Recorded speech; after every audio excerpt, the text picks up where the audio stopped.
so the sausage is pretty much ready. Nice and brown. So I'm going to make a kind of a hole in it right here. I'm going to get this out of the way. Now, there's no actual recipe for this. I'm just going to pour some flour in there. And then, so I'm going to use my little whisk it around just a little bit. And now I'm going to add milk. I guess you could add other things. You can use half and half. You can use whipping cream, but that makes it awfully thick. Milk there. Now I'm going to whisk that a little bit just to kind of get the flour all mixed in.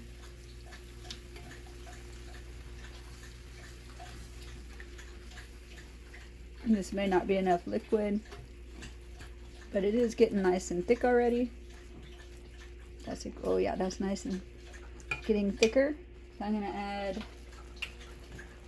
a tiny bit of half and half just because I ran out of milk.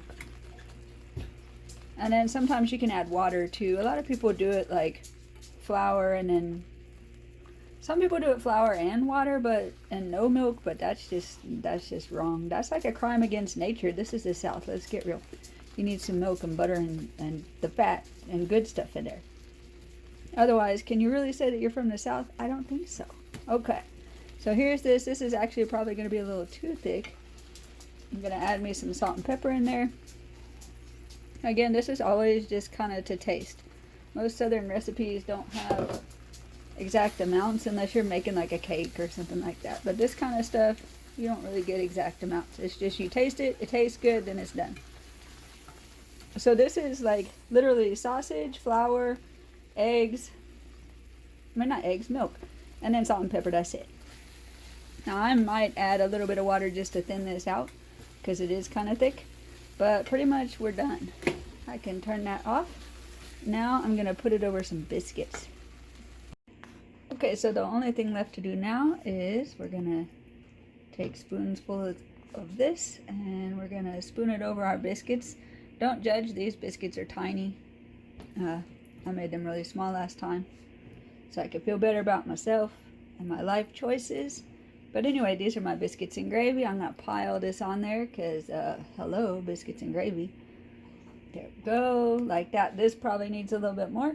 And that's it. Super, super easy. If you're lazy on a Saturday night or any night, and you feel like having breakfast for dinner, this is the way to go. So I usually make up a big batch of biscuits and then I freeze some. So that way if I want biscuits and gravy like tonight, so like 20 minutes ago I was like, actually like 30 minutes ago I was like, I could have biscuits and gravy. So my sausage was frozen, the biscuits were frozen, I defrosted all that. 30 minutes later or 45 minutes later, it's done. So yeah, super easy. Used my always pan because it's amazing. And I'm gonna go eat.